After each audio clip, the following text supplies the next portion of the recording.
I'm just out doing some bits and pieces in the garden, and we've had a heat wave and a little bit of rain, and what that's created is really humid conditions. It's only about 23 degrees today, but it's like 85% humidity and it feels hot and sticky and horrible.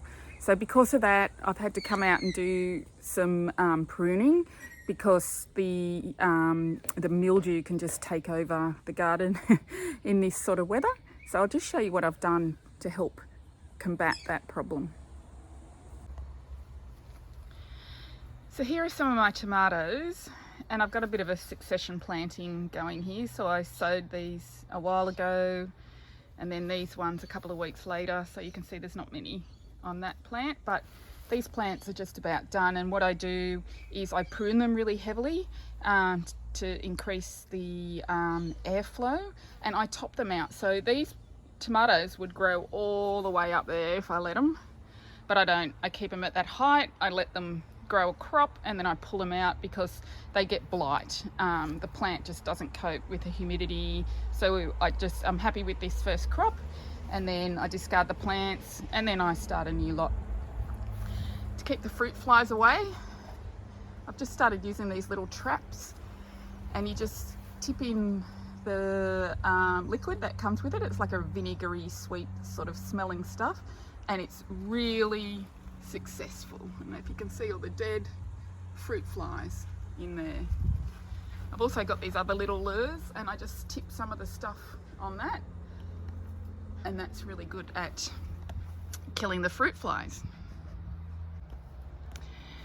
So today I really need to deal with the corn, and I'll show you how I do that. I've got a couple of varieties, as you can see. I've got a short one, I've got really tall ones, and I just tried a few different types of corn this year to see how it will grow. I'm going to show you what happens with corn and the bugs, because I don't use any sort of sprays. I have to manage the little worm that gets into the corn, and I'll show you how I do that. So you can't stop these bugs unless you spray, but what I do is when the corn gets to about this stage where when the husks sort of have started to form, and then you can feel the corn on the inside, the little worm lives at the top here, and I just come around every couple of days and I give it a squeeze. Just squeeze it, just in case there's one in there. There's one in here. You can see that hole. That's where he would have gotten in, but I'm not worried about this one because it's not a properly formed corn. I can't really feel too much corn down in there, but these other ones that are forming up nicely, I just squeeze the top of it, and if there's anything in there, it gets squished and dies. That's all I do, rather than spraying. You can see with these ones, see how that's dying off. These are nearly ready. I just give it a little squeeze in there. If there's a bug in there, it'll die. This one I'm not worried about. There's not much of a corn in there. But yes, I'm going to harvest the corn that's ready today. See what I get.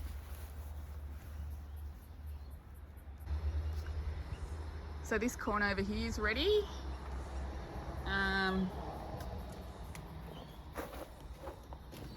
See that one? There's one there. And I think unfortunately something has found my corn. And you can see this one down in here has been stripped open. So it's time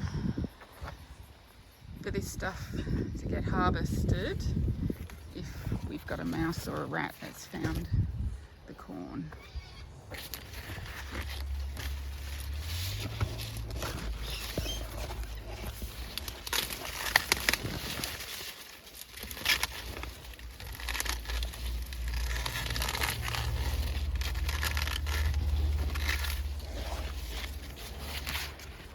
Hopefully this one doesn't have a bug.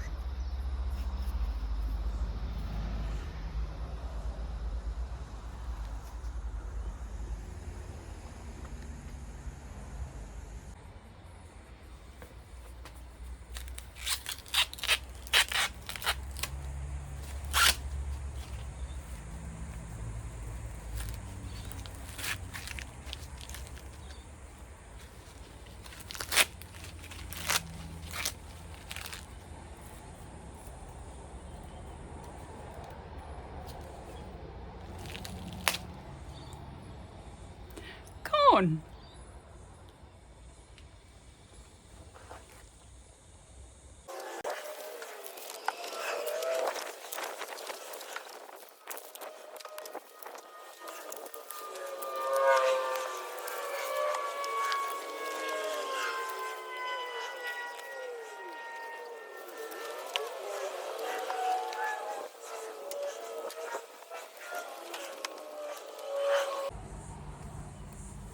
Here you go, guys. I wanted to show you what one of these little green grubs looks like that grows inside of the corn.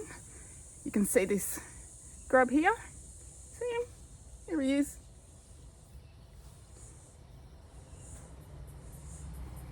Anyway, that's a tiny weeny little corn in there, but it's no good to eat, so this is going on the compost. All right, guys, I've chopped all that corn down. That's all going on the compost. And you can see there that I've left the roots of the corn in because I don't want to disturb the soil by digging that up. So what I do is I just leave it in there for about a month, and then the tops all dry off and rot, and then I just come down and cut it all off its surface level, and that way I'm not disturbing the earth at all by removing the roots. I'll just cover this in compost, put it to bed for about maybe till the end of January, and then I'll plant something, maybe some more tomatoes or some other crop once we get over the heat of January.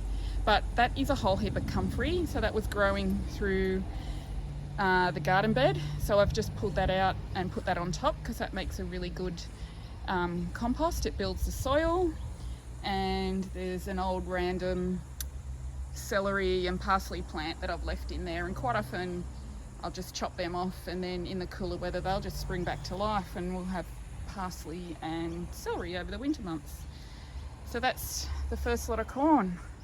Let me get rid of this and I'll move on to the next. Number 2 corn bed done. That's for the compost. You can see I've done the same thing. I've just left the corn roots in the garden bed. We had garlic in here all winter before I planted the corn in spring, and there's a couple of bits of garlic still wanting to live. Obviously I forgot about them. So I'll cover this one with compost and let it rest for a little while. On to number 3. Number 3 corn bed done.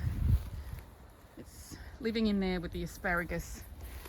Just got this last lot to do, and then I'm calling it quits because it's so hot. That's it. That's the last one.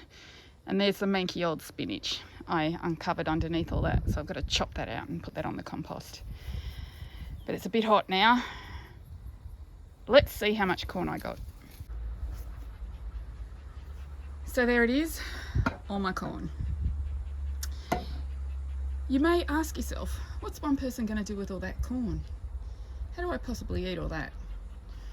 Good question. If you want some, come and get it. All right, Ubies. So now about 26 degrees and about 100% humidity. It's only early, but I'm going inside. It's hot. See ya.